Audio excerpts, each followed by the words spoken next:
नहीं है तो फिर पीड़िता का जो केस दर्ज हुआ पॉक्सो एक्ट में कैसे हुआ? कौन बाहर के लोग बैठे हुए थे जो किए, या पुलिस सिस्टम में जो बैठे हुए थे जो लोग किए? मैं आप ही से सवाल करता हूं। बिल्कुल बिल्कुल सही। तो जो पुलिस में सिस्टम में बैठे हुए लोग जब पॉक्सो में केस दर्ज किए हैं, तो केस जब दर्ज हुआ है तो उसके बाद केस में सुपरविजन हुआ, केस को सत्य पाया गया। तो केस कोई भी ट्रू तभी होता है जब वह केस में सेक्शन उसके उम्र के मुताबिक, घटना के मुताबिक कि मर्जी या जबरदस्ती यदि है किसी भी मामले में, यदि पीड़िता का उम्र 18 वर्ष से कम है तो उसके लिए वह पुरुष ही केवल सिर्फ जिम्मेवार है। सिर्फ पुरुष यदि वह 18 वर्ष की नाबालिग के साथ वह किसी प्रकार का समझौता करता है, किसी भी प्रकार का वह जो है कि शारीरिक संबंध बनाता है, किसी भी प्रकार का उसको प्रलोभन देकर के शादी करता है, लोभ प्रपंच में रख करके शादी करता है, यदि पीड़िता की उम्र 18 वर्ष से कम है तो उसके लिए केवल पुरुष वयस्क ही जिम्मेवार है, उसके लिए पुरुष ही जिम्मेवार है। पुरुष को ही सिर्फ सजा मिलता है, पीड़िता को न्याय मिलता है। लेकिन बहुत सारे लोग अभी सोशल मीडिया पे आके बोल भी रहे हैं कि किरण मतलब कि 18 वर्ष से ऊपर की, 21 वर्ष के, 25 वर्ष के, तो ये क्या आप साबित कर पाएंगे कि ये नाबालिग थी? बिल्कुल, हमारे पास डॉक्यूमेंट्स है। हम इसको जो है कि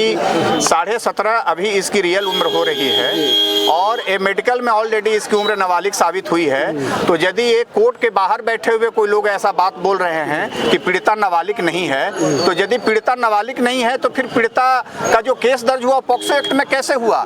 कौन बाहर के लोग बैठे हुए थे जो किए, या पुलिस सिस्टम में जो बैठे हुए थे जो लोग किए? मैं आप ही से सवाल करता हूं। बिल्कुल बिल्कुल सही। तो जो पुलिस में सिस्टम में बैठे हुए लोग जब पॉक्सो में केस दर्ज किए हैं, तो केस जब दर्ज हुआ है तो उसके बाद केस में सुपरविजन हुआ, केस को सत्य पाया गया। तो केस कोई भी ट्रू तभी होता है जब वह केस में सेक्शन उसके उम्र के मुताबिक, घटना के मुताबिक और ऑफेंस के मुताबिक होता है, तो उसको ट्रू माना जाता है। वरीय पदाधिकारी उसको ट्रू करते हैं, तो केस तो ट्रू हो गया। अब केस का सुपरविजन भी अब उसी दिशा में जा रहा है, पॉक्सो की तरफ जा रहा है, और जो मेजर सेक्शन ऑफ आईपीसी 376 लगा हुआ है उसके तरफ जा रहा है। और अभी अभियुक्त जेल में है। अब कुछ दिन के बाद, चूंकि आज 25 दिन हो गया है, 10-20 दिनों के बाद कोर्ट में चार्जशीट आएगा, उस पर आरोप गठित होगा, केस ट्रायल होगा।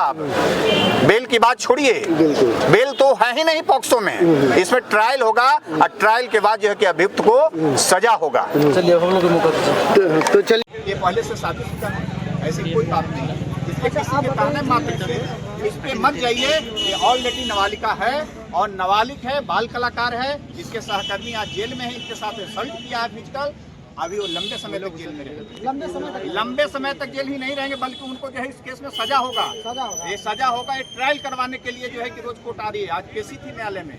अच्छा, आप बताइए, आप बताइए कि आप अपने पति को सजा करवा रहे हैं, आपको थोड़ा सा भी राय नहीं आया? अच्छा, आज पति है जी। कल जिस टाइम मार रहा था उस टाइम क्या था? हैवान था।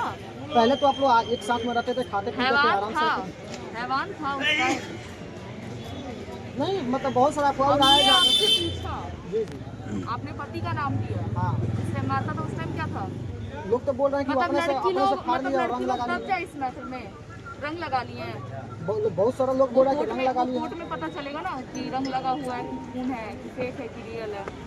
मतलब आपको थोड़ा सा भी माया नहीं लग रहा कि उनको बाहर निकाल दे?